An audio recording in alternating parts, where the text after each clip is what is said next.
Bom dia, muito bom dia para cada um de vocês que estão aqui a nos acompanhar nesta transmissão.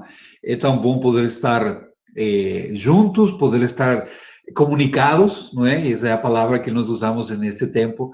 E antes de nada, eu queria enviar um grande parabéns para as mães hoje nas igrejas evangélicas, lembrado, nós sempre estamos a tentar, de alguma forma, dar um abraço a nossas mães. O que seria a nossa vida sem ela? Então, vá um abraço virtual, claro, para nossas mães nesse dia tão especial para elas.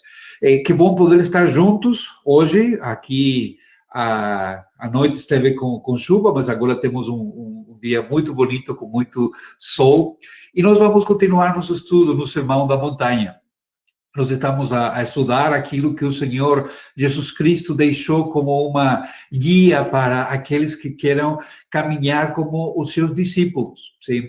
E já estivemos a falar no domingo anterior e antes desse domingo também sobre algumas práticas que era comum para os judeus, sim? Mas que o Senhor Jesus Cristo também deixou como um mandado ou com uma característica dos seus discípulos que eles iriam a fazer, como a prática de dar esmolas, de ajudar aqueles que estavam necessitados, a prática de orar, que nós vamos falar hoje, vamos iniciar a falar hoje, não é? Porque a oração, há muita coisa que nós podemos dizer sobre isso, e a prática do jejum, não é? A prática de abster-se dos alimentos para ter um tempo especial com Deus. Então, dentro desse contexto que nós vamos estudar, e hoje, como já estava a falar, vamos iniciar o estudo daquilo que Jesus ensinou sobre a oração. Mas, já que vamos falar de oração, por que nós não oramos primeiro e nos entregamos nas mãos do Senhor? Vamos orar. Nosso Deus, obrigado por este novo dia, obrigado por poder estar juntos para aprender mais da tua palavra, de ter este tempo, Senhor, onde nós podemos abri-la, estudá-la e ver o que tu tens para nós hoje, o que tu tens para nossas vidas. Que nós possamos, Deus, chegar até ela com uma mente disposta para aprender, para nos rever nela também. Interessante, Senhor, que a tua palavra sempre atua como um espelho das nossas próprias vidas, e nós precisamos nos rever nela, e nós pedimos a tua ajuda nisso. E também o que nós precisamos corrigir, Deus. Por isso pedimos a tua ajuda. O que seria de nós sem a tua iluminação, sem que tu nos encaminhes para aquilo que nos queres ensinar. Senhor, nós também pedimos que nos livres do erro, que nos livres de falar alguma coisa que não esteja conforme a tua vontade, Deus. Precisamos de ti, por isso clamamos, Senhor, pela tua ajuda, pela tua graça e pela tua misericórdia. Em nome de Jesus. Amém e amém. Pronto, vamos abrir então nossas Bíblias em Mateus, estamos no capítulo 6, e hoje vamos ler desde o versículo 5 até o versículo 8. Vocês sabem que sempre sou a experimentar com novos programas, então hoje eu queria compartilhar com vocês o texto bíblico para que todos nós podamos acompanhar. Vamos ler Mateus, capítulo 6, desde o versículo 5 até o versículo 8. Diz assim a palavra do Senhor. E quando orares, não sejas como os hipócritas, pois se comprazem em orar em pé nas sinagogas e as esquinas das ruas, para serem vistos pelos homens. Em verdade vos digo que já receberam o seu galardão. Mas tu, quando orares, entra no teu aposento e, fechando a tua porta, ora a teu pai que está em secreto. E teu pai que vem em secreto te recompensará publicamente. E orando, não useis de vãs repetições, como os gentios, que pensam que por muito falarem serão ouvidos. Não vos assemelheis, pois, a eles, porque o vosso Pai sabe o que vos é necessário antes de vos pedir-vos. Antes de vos pedir-vos. Isso é o texto bíblico que nós temos para estudar hoje. E é muito interessante que nosso Senhor Jesus Cristo esteja a nos falar disso e de uma coisa tão sensível como a oração. E nós precisamos sempre lembrar que se Jesus tem alguma coisa para nos falar, é porque é preciso nós prestar atenção a isso. Vamos a ver novamente aqui o texto, não é? Diz aqui no versículo 5, e quando orares, não sejas como os hipócritas, pois se comprassem em orar em pé nas sinagogas. O que é a oração? O que nós entendemos por oração? O que significa quando nós vemos nas escrituras a oração? E nós precisamos definir isso. E eu lembro que uma das definições que nos ensinaram na escola de treinamento de missões antes de vir para Portugal era justamente que a oração é como a respiração, não é? Ou seja, nós precisamos da respiração para poder viver. E é interessante que a palavra do Senhor nos mostra que nós não podemos viver sem oração. Nós precisamos orar. Nós precisamos estar em contato com o Senhor. O apóstolo Paulo, quando ele fala à igreja de Éfeso e fala sobre a batalha que todos nós, como crentes, temos, ele fala de uma armadura que é preciso para nós ter, mas ele também lembra que parte importante da armadura, não é?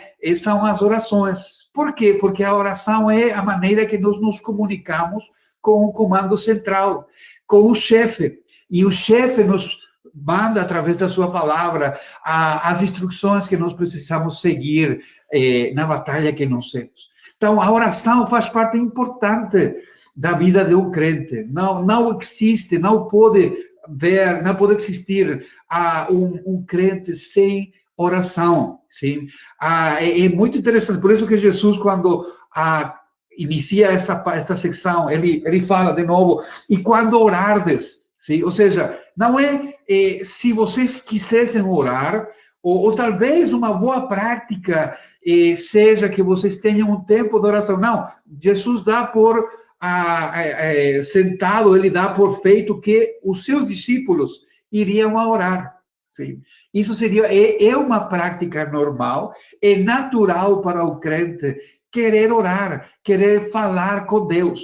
Então, como tudo que nós fazemos na vida tem que ser dirigida e tem que ser guiada por Deus, Jesus vai corrigir alguns erros que aconteciam naquele tempo, no seu tempo, e que acontecem até hoje. Nós podemos ver isso, não é? E qual que são os erros, qual que são os perigos que nós temos que estar atentos quando nós estamos a orar? Muitas vezes, e o que acontecia com os judeus naquela época, era a questão de ser demasiado formais com a oração. Se vocês lembram, os judeus tinham a prática de orar bem cedo de manhã. O pai era quem iniciava essa oração com seus filhos na porta da sua casa, do Shema, não é? Onde eles repetiam a oração: "Ó Israel, o teu Deus é o único Deus". E eles tinham que fazer isso, e eles até depois eles tinham que orar também ao meio-dia, e depois às 3 da tarde. Eram 3 orações obrigatórias que todo judeu fazia, não é? E é uma prática boa, ou seja, a questão de ter tempos específicos de oração faz muito bem. O problema é quando isso se converte mais em uma questão formal, uma questão que eu tenho que fazer, que eu tenho que cumprir, e onde muitas vezes nós colocamos mais ênfase na forma, na maneira de fazer as coisas, não é? Ou seja, se eu vou orar, e uma questão que sempre é discutida, eu tenho que estar em pé, ou eu tenho que estar em joelho, ou as minhas mãos têm que estar de lado para cima, porque se é de lado para fora, Deus não ouve. Entrar nesses detalhes não são o fundo da questão quando nós oramos. E nós temos que ter cuidado de entrar naquele perigo do formalismo em extremo, o formalismo em excesso. Também, e Jesus vai falar disso, não é? A questão de orar sem Deus. E qual que é o problema? E Jesus fala ali uma parte da questão da repetição. Nós temos orações muito bonitas na Bíblia. O Pai Nosso, que nós vamos estudar a partir do próximo domingo, é uma oração, a oração modelo e a oração por excelência que o Senhor Jesus Cristo usou. Mas nós temos outras orações que o Senhor Jesus Cristo fez também. E também nós temos orações de outros personagens da Bíblia. É uma oração que eu gosto muito de usar, principalmente nos cultos de ceia. É a oração do Salmo 51, onde é uma oração de arrependimento, uma oração de recolhimento e de reconhecer que eu sou pecador e que eu preciso da graça do Senhor. Então, muitas vezes, o perigo que nós enfrentamos é que nós oramos, não é? Nós usamos essas orações que estão escritas, não é? Ou outras orações, mas já é uma questão mecânica. Nós fazemos essas orações, mas não estamos a orar para Deus. A nossa mente entra em automático, não é? E nós estamos a repetir uma questão, mas isso não faz sentido para nós. E eu tenho que confessar uma questão aqui. Muitas vezes, nos tempos de oração que nós temos nos cultos, não é? Nos cultos públicos, é muito difícil para mim me concentrar quando certos irmãos vão orar. Por quê? Porque eu já sei qual vai ser a sua oração. Sei exatamente as palavras que eles vão usar. Sim? Por quê? Porque quando nós entramos em oração, parece que a nossa mente entra em automático e ele começa a repetir palavras que nós já temos pré-gravadas na nossa cabeça. Está mal? Não, se é uma oração realmente que eu sou a fazer ao Senhor, eu não haveria problemas nisso. O problema é quando isso se torna oco, quando isso se torna sem sentido, não é? E quando realmente eu só estou a atuar em automático, eu estou só a repetir e estou a esquecer com quem que eu estou a falar. Por quê? Porque oração basicamente é uma conversa que eu tenho com Deus. Eu estou a falar para uma pessoa, não é? Seria muito difícil para minha esposa ter uma conversa comigo quando eu, todas as vezes que eu vou ter com ela, repito a mesma coisa, não é?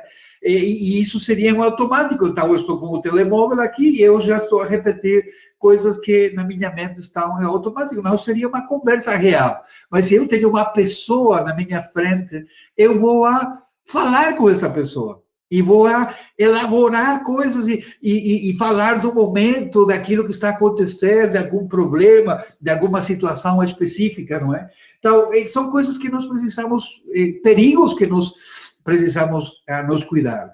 A questão de, muitas vezes, nós relacionamos as orações com certos lugares. Não, se eu não oro no templo, a oração não é eficaz.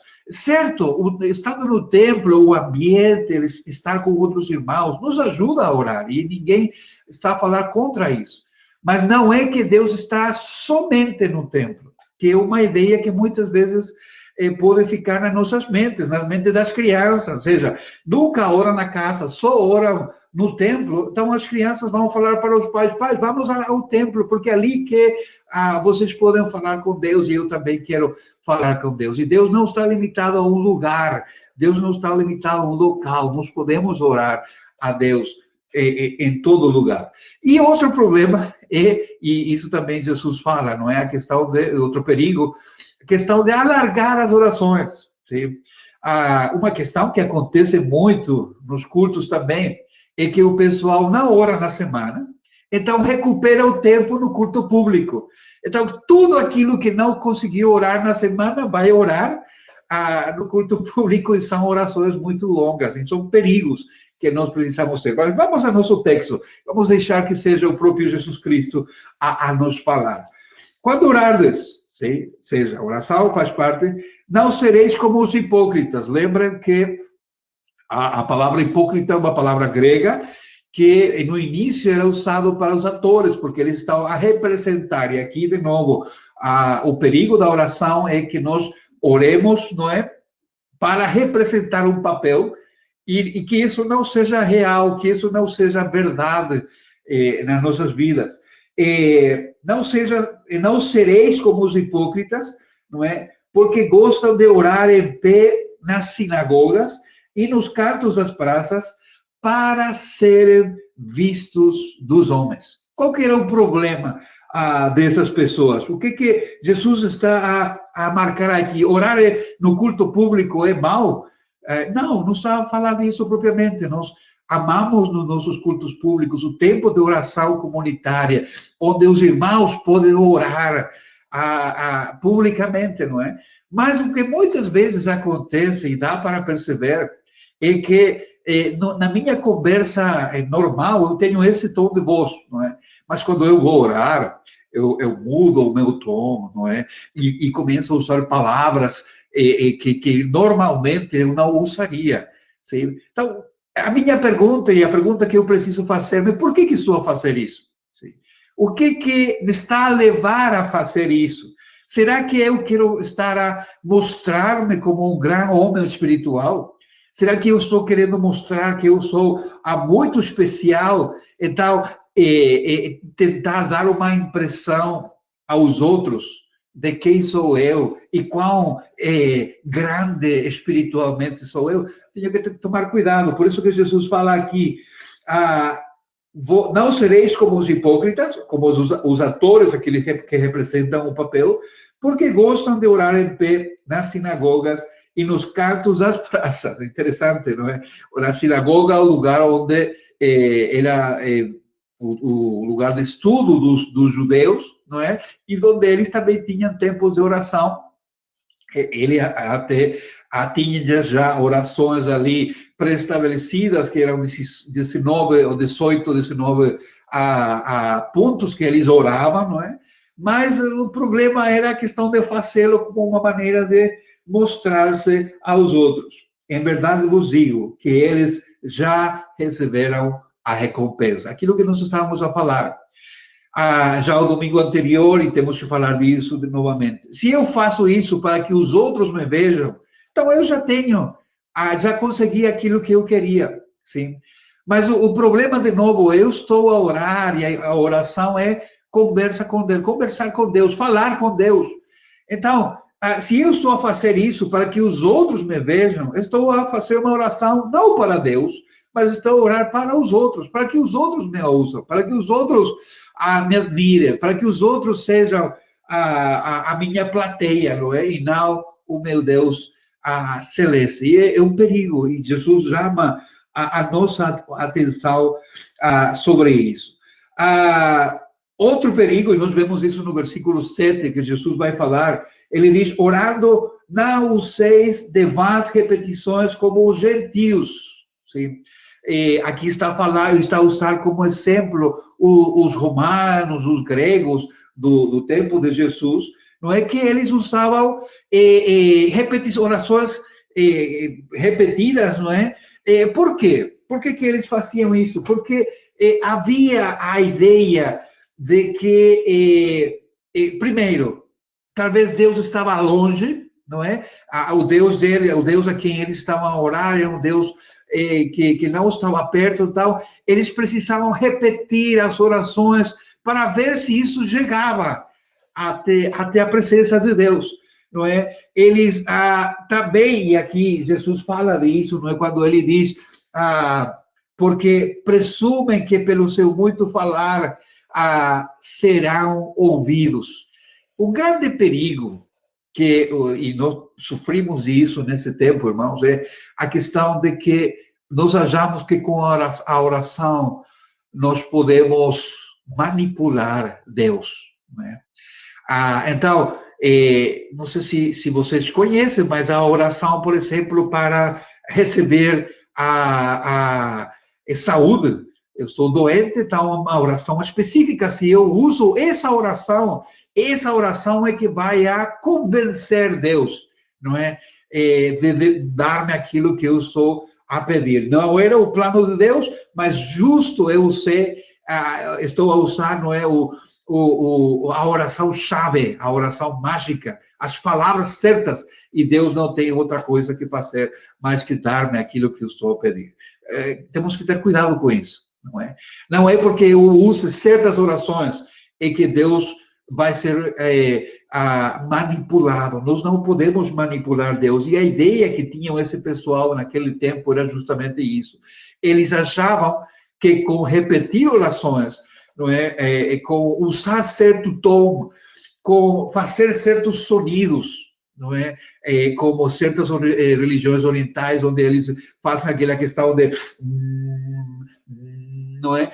Como que eu estou a entrar em uma sintonia com Deus, estou a entrar na onda de Deus.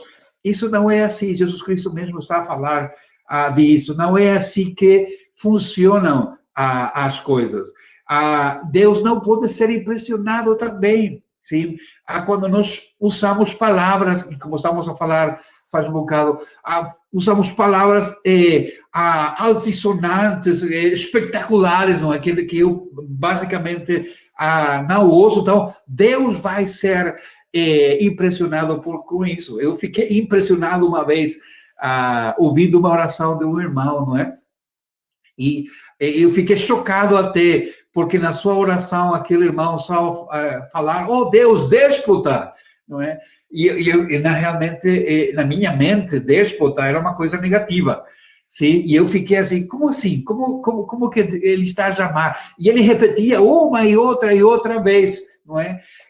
Claro, o irmão tinha certa preparação, e ele sabia que no grego a palavra soberano tem muito a ver também com a palavra déspota, no sentido de estar no controle, mas não no sentido negativo que nós temos ou damos a essa palavra hoje em dia. Mas isso sabia ele, sim? Então, eu acho que não havia necessidade dele usar essas palavras, sabendo que estávamos lá, irmãos, que talvez não iríamos a perceber a sua oração. E Jesus fala, cuidado com isso. Né? Não é porque as orações sejam longas que vão ser ouvidas, não é porque vocês usam muitas palavras que Deus vai vai mudar a sua maneira de fazer as coisas, sim? Não é porque eu impressione Deus e Deus fale, uau, eu não sabia que Carlos tinha essa habilidade, sim? Eu vou ouvir mais seguido a Carlos nas suas orações. Não é assim que funcionam as coisas. Eu preciso lembrar, há uma maneira certa, há uma maneira correta, e Jesus vai nos mostrar o caminho. Versículo 6, voltando para o versículo 6. Tu, porém, eu gosto muito dessa expressão no português. Tu, porém, quando orares, entra no teu quarto, sim? Esquece o público. E fechada a porta, nada pode incomodar o teu momento com Deus. Orarás a teu pai que está em secreto, e teu pai que vem em secreto te recompensará. Por que nós oramos mal? Por que nós oramos de maneira errada, muitas vezes? Muito possivelmente é porque nós não conhecemos Deus.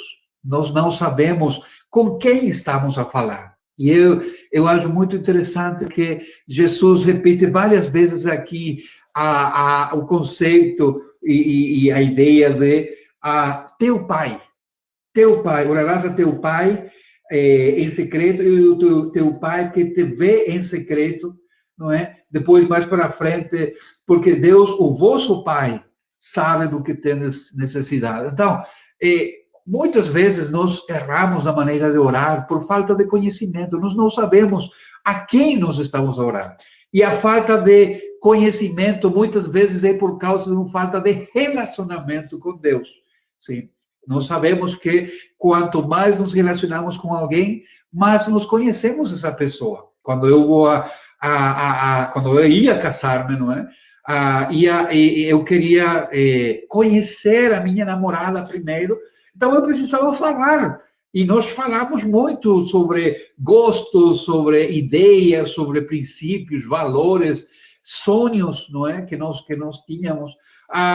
Mas era necessário, por quê? Porque eu preciso conhecer aquela pessoa com quem eu vou passar o resto da minha vida. Quanto mais o meu Deus, eu preciso saber quem é Deus. E aqui Jesus Cristo está a falar que Deus é meu Pai, sim, teu Pai. Jesus usa uma expressão de intimidade. Então eu preciso saber como que Deus é meu Pai, como que isso é possível na minha vida. E nós precisamos ali fazer alguma aclaração, não é? Em um sentido, Deus é o Pai de todos, no sentido de que Deus criou a todos. Deus criou cada ser humano e ele é o Criador, não é? Mas, em um sentido mais íntimo, Deus não é o Pai de todos. Deus não é Pai para todos. Por quê? Porque é necessário entrar em um relacionamento pessoal com Jesus Cristo. E deixa eu aqui compartilhar convosco, de novo, um texto bíblico que nós conhecemos, mas é importante que nós podamos ver ali em João, capítulo 1, não é? Quando fala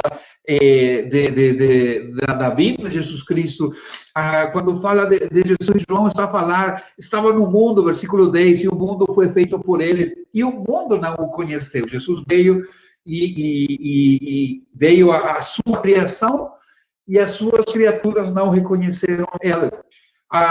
Veio para o que era seu, e os seus não o receberam. Mas a todos quantos receberam, deu-lhes o poder de serem feitos filhos de Deus, aos que creem no seu nome. Ou seja, há um momento nas nossas vidas onde nós somos feitos filhos de Deus, passamos a ser filhos de Deus, porque antes disso, nós somos a criação, criaturas de Deus. Estava no mundo, o mundo foi feito por ele, as pessoas foram feitas por ele, mas o mundo não o conheceu. E veio para essas pessoas que ele criou, essas pessoas não o conheceram, mas aqueles que entram no relacionamento pessoal com Cristo, aqueles que entram no relacionamento pessoal com o Redentor, com o Salvador, Jesus Cristo, Jesus Cristo lhes dá o poder de serem feitos filhos de Deus, aos que creem em seu nome. E é interessante porque o texto continua no versículo 13, os quais não nasceram do sangue, ou seja, não foram criados através da maneira comum, normal que nós conhecemos, nem da vontade da carne, ou seja, não é minha decisão, ou não é decisão dos meus pais, ou não é decisão do meu grupo, ou até da minha religião, mas é vontade, diz aqui, nem da vontade do homem, mas de Deus. Ou seja, é só pela graça de Deus que nós temos esse privilégio. É só por aquilo que Deus faz através de Jesus Cristo que nós podemos chegar a ser filhos de Deus. Quando eu reconheço que eu sou um pecador, quando eu reconheço que não há nada em mim que me possa levar à presença de Deus, e eu me rindo na presença de Deus, eu reconheço, Senhor, se tu não me ajudas, eu estou perdido. E eu aceito que Jesus Cristo morreu no meu lugar, aceito Jesus Cristo como meu salvador pessoal. Sim, a Bíblia fala que nesse momento eu me torno filho de Deus. Então, é isso que o apóstolo João está a falar aqui, e isso também que Jesus Cristo está a nos ensinar através do processo da oração. O vosso Pai, sim, aquele Pai com quem tu tens um relacionamento que está em secreto, e tu Pai que vem em secreto, ele te recompensará. Sim? E aqui a ideia é daquele momento especial, aquele momento íntimo, sim? Onde tu podes falar com Deus, onde Deus pode falar contigo. E é uma conversa, sim, de duas vias. Então, ou seja, não existe conversa, não é um monólogo. Sim, não é que somente eu estou a falar. É Deus falando comigo através da sua palavra e eu falando com Deus através da oração, respondendo a Deus através da oração. E não somente isso, Jesus vai um bocadinho mais para lá. Eu preciso conhecer Deus, e se eu conheço Deus, eu vou saber que Deus sabe todas as coisas. E um bocadinho ali um jogo de palavras, não é? Porque quando eu conheço Deus, eu sou tranquilo, porque eu posso falar com Deus de tudo, porque Ele sabe. Isso que Jesus fala aqui no versículo 8. Deus, o vosso Pai, sabe de que tendes necessidade antes que alô peçais. E essa é uma questão interessante da oração. Muitas vezes nós pensamos que nós estamos a informar a Deus através da oração. Deus, eu tenho esse problema na minha vida. Eu sei que o Senhor não sabe, mas eu estou a contar ao Senhor. Não, não é assim. Se não é que eu estou a informar Deus, é o contrário. Sim? Eu estou a reconhecer perante Deus qual é o meu problema, qual é a situação, ou aquilo que eu estou a falar com Deus. Por quê? Porque Deus já sabe tudo. Deus já sabe tudo quanto acontece. Agora, a pergunta é, então, se Deus sabe tudo, se antes que eu peça, Deus já sabe, por que eu tenho que orar? E ali que é interessante. Primeiro, para os pais, e principalmente aqueles irmãos que estão com bebês, não é? E estão naquela etapa que ainda é pequenito e começa a fazer barulhinhos, não é? E eles estão ali, não vejo a hora, e começa a falar, e que a primeira palavra que fale seja papai, no caso dos pais. Eu conheço um ali que gostaria muito disso. Ou mamãe, no caso das mães. E gostamos e anelamos, e quando isso acontece, o nosso coração explode em alegria. Só que depois eles continuam a desenvolver e continuam a falar, não é? Muitas vezes, como se são como uns dos meus filhos, eles vão falar mesmo. Tu sabes que ele está na casa porque ele está falando. Mas é interessante, não há música melhor para os ouvidos dos pais que ouvir os seus filhos. Que ouvir os seus filhos. Então, quanto mais o nosso Pai Celeste, quanto mais o nosso Pai, Ele quer ouvir, que nós falemos com Ele quer ouvir a nossa voz, Ele quer ter um relacionamento conosco, Ele quer que nós sejamos filhos cercanos dEle, sim? Que possamos ter aquele tempo de comunhão, de intimidade com Ele. Também, quando nós oramos, nós reconhecemos que nós somos filhos dependentes de Deus. Ou seja, eu não sou todo-poderoso, eu não sou autossuficiente, no sentido de que eu posso providenciar para tudo aquilo que eu preciso. Não, eu reconheço. Se não fosse por Deus, eu não estaria cá. Se não fosse por Deus, eu não continuaria, não poderia viver.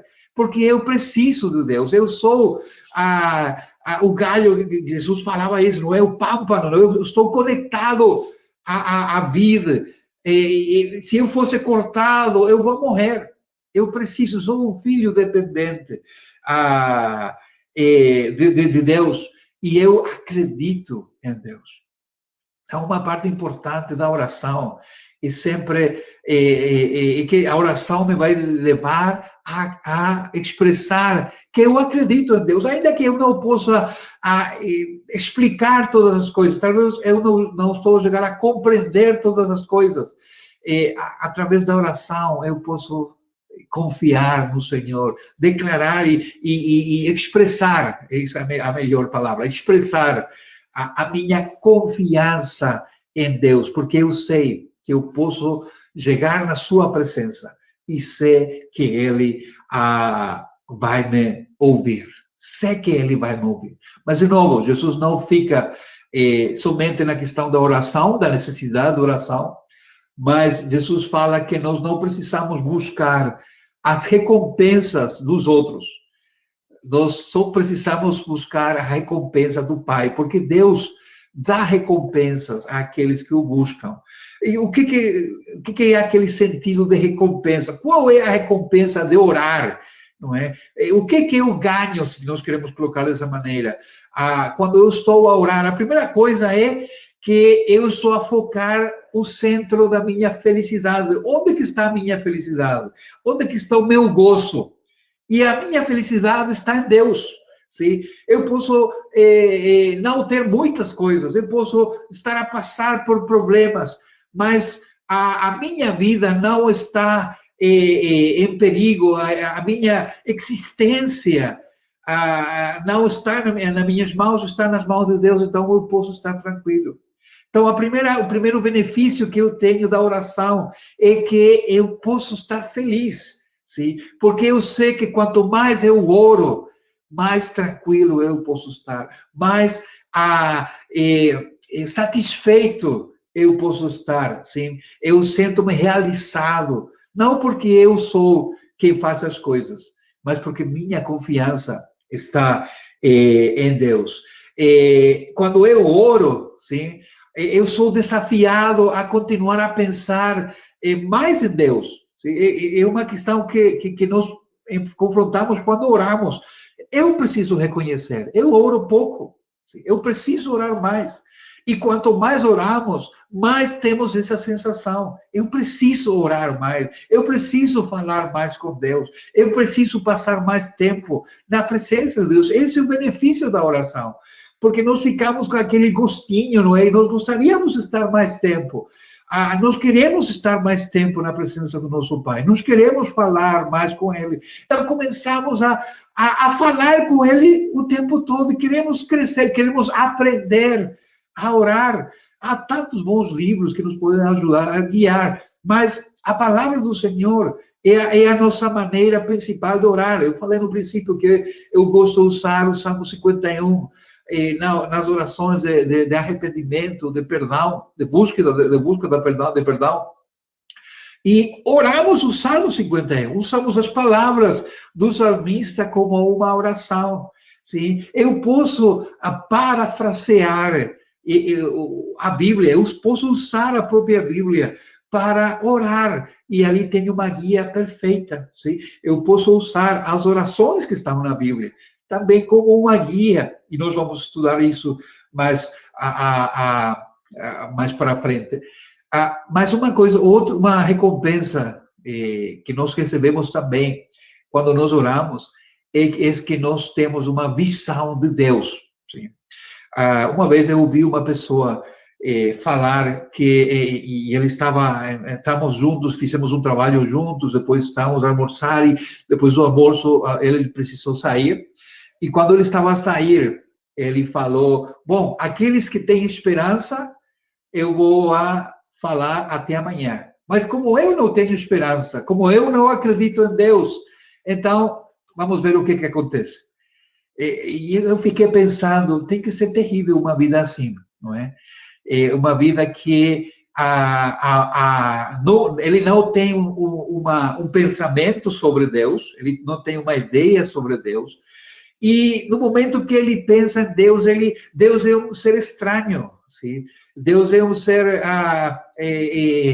difícil de perceber. E muitas vezes Deus é alguém que só dá terror, só dá medo, não é? Porque as ideias que se tem de Deus são erradas. Mas quanto mais nós oramos, mais nós podemos ver Deus como Ele é. E a esperança que nós temos é que realmente um dia nós vamos ver Deus como Ele é. Sim? Hoje nós temos certa ideia, nós temos certa imagem, não é, de como que seria Deus por aquilo que nós vemos na Sua palavra. Mas vai chegar um dia que nós vamos ver a Deus como Ele é e nós vamos passar a eternidade a contemplar o nosso Deus, e a eternidade não vai ser suficiente. Então, olhas tu, por que tu estás a orar? Qual que é a tua motivação para orar? Tu oras para que os outros te vejam? Tu oras para que os outros te aplaudam? Sim? Ou tu estás a orar porque tu buscas ter uma intimidade com o Senhor? Mas o mais importante, Tu estás a orar a teu pai? Sim. Ou tu estás a orar a um Deus que está longe, que tu não o conheces bem, tu tens alguma ideia, mas tu oras porque alguém falou que é importante orar. E que, como tu fazes parte de de um grupo, de uma comunidade que ora, então tu também estás ali no grupo, mas não há uma experiência especial para ti. Eu quero convidar-te que tu possas pensar, primeiro, se Deus é teu Pai, sim? E lembrar, a única maneira que Deus seja teu Pai é se tu tens um encontro pessoal com Jesus Cristo. Se tu tens um encontro pessoal com aquele que deu sua vida por ti, por teus pecados, pagou os teus pecados na cruz e hoje te oferece, sim, um relacionamento aqui na terra e um relacionamento depois da morte também, que nós chamamos a vida eterna. Vamos orar. Obrigado, Deus, por este tempo. Obrigado, Senhor, pela tua palavra e porque ela nos anima a orar e a fazê-lo de uma maneira correta, Senhor. Nós pedimos perdão porque muitas vezes nossas orações não são feitas com a motivação correta.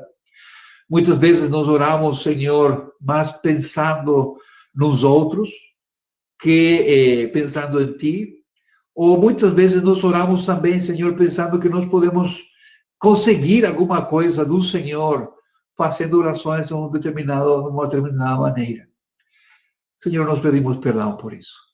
E pedimos que o Senhor nos ajude, que o Senhor nos continue a ensinar e que nos ajude a desfrutar dessa grande ferramenta que nós temos, que é a oração, onde nós podemos falar com o Senhor, onde nós podemos nos comunicar com o Senhor e expressar os nossos sentimentos, apresentar os nossos problemas, apresentar as nossas alegrias também, e sabendo que nosso Pai, sim, nos ouve, e o nosso Pai quer ter esse relacionamento conosco. Obrigado, Deus, por essa manhã e obrigado pela tua palavra. Oramos a Ti em nome de Jesus. Amém e amém. Muito obrigado por estar ali, muito obrigado por nos acompanhar nesta série de estudos. Sim, eu quero convidar-te que tu possas continuar a ler o Sermão da Montanha, Mateus capítulo 6. No domingo que vem nós vamos falar a partir do versículo 9, onde Jesus já nos apresenta um modelo de oração. E eu quero convidar-te que tu possas nos acompanhar nesses estudos também. Hoje à tarde, vamos estar juntos novamente para estudar no livro de Romanos. Há um tema muito interessante, sim, onde o apóstolo Paulo nos fala sobre o que significa a salvação, o que significa a justificação e como isso trabalha para a nossa santificação também.